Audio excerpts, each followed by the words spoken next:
Hey everyone, this is Sam with Bartos Builds, and in this video I'm going to show you the step-by-step process to make these handmade rainbow coasters. I started by milling up some off-cut black walnut pieces from Gobi walnut. I then cut them down into tiny strips on the table saw.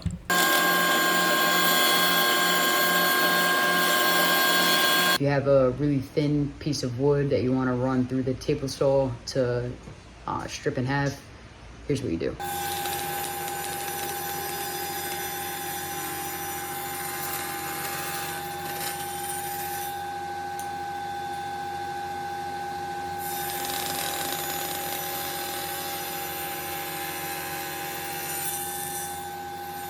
What you saw me do is you feed it into the table saw, go as far as you possibly can that you feel comfortable with, leaving your hands super far away from the blade.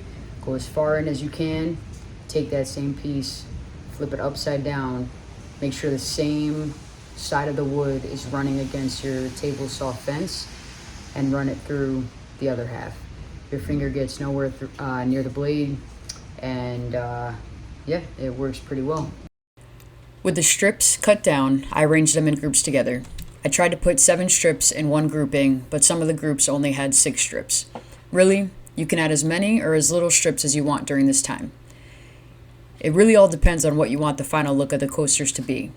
Each of these groupings will later be cut down to make 3 separate coasters. I then get started making the mold out of MDF.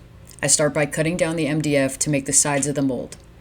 I then add Alex Fast Dry caulk to the bottom of the MDF and brad nail them into place. I'm not going into too much detail with how to make the mold, but the most important part is caulking all the seams, inside and outside. I also always let the mold dry overnight, and I never pour directly after. For this pour, I'm using Rolio pigment and liquid glass deep pour epoxy. I mix part A and part B in a large container, and then I distribute the epoxy into numerous different cups. I then add the pigment and pour the individual colors into the mold. I am missing some recordings of putting the wood into the mold because what I initially did not work. Initially I attempted to set them into place with caulk, but it ended up making a huge mess and not working. Eventually I just used hot glue from a hot glue gun and set them into place that way. I used a spacer in between each piece of wood in order to get equal spacing. Another important thing to mention is always apply mold release to your mold prior to pouring the epoxy. When making the pour, don't worry too much if some epoxy seeps underneath the wood. You won't see it in the end, and I'll show you what I mean closer to the end of the video. One thing I should mention as well is the blue section of the pour is thinner than the rest. When you're measuring out the spacing for the mold, I would add about 1/4 of an inch to both sides to account for the hot glue you'll be using to keep it in place. That's something I didn't take into account when I initially started this project, and if I were to do it again, I would add that 1/4 of an inch. Like I mentioned before, if you do this project, you can make these coasters look however you want them to look.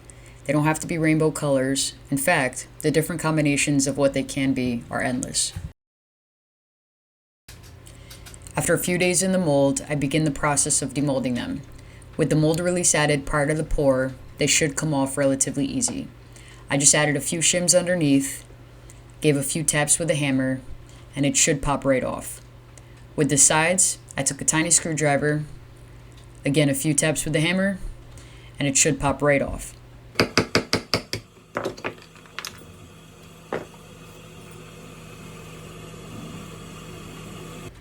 I then start the cleanup process, which starts over at the joiner.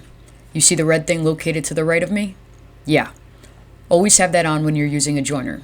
Don't follow what I do in these next clips at all. It is never a good idea to use the joiner without the protective guard. With that being said, look how cool this next clip is.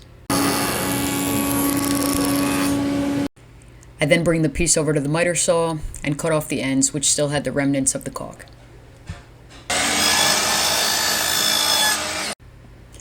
For the 80 grit sanding, I found it was easier to just leave the length of the piece alone for now.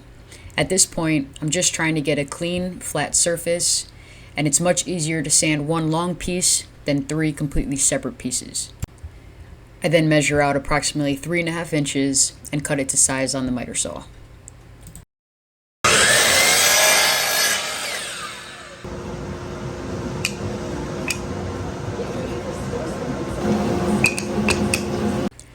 I then continued with my sanding progression, making sure to also sand the sides of the piece. I decided to use a sander to make a round over on the edges to soften them up.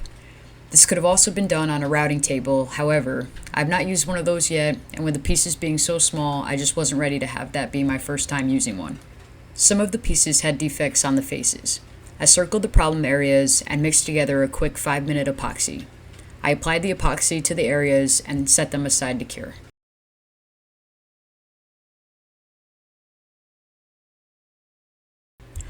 One of the most important steps, aside from applying mold release to the mold, is spraying your piece with water for a water pop.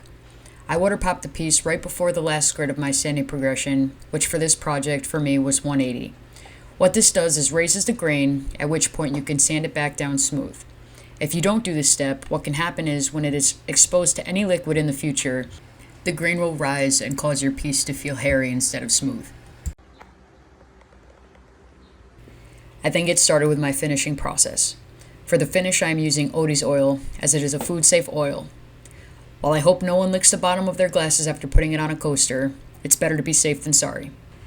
For this finish, it's super simple. You just buff it on, and then you wait approximately an hour, and you come back and you buff off the remaining residual that might be left on the project.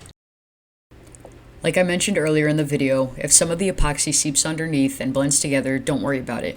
I picked up these cork pieces that you just cut down to size and apply to the bottom of the coaster. I also got to try out my new branding iron with my logo, which I was extremely excited for. If you have made it this far in the video, as always, thank you from the bottom of my heart. If you feel I've earned it, please like and subscribe. Once again, thank you, and I hope you enjoy the final product.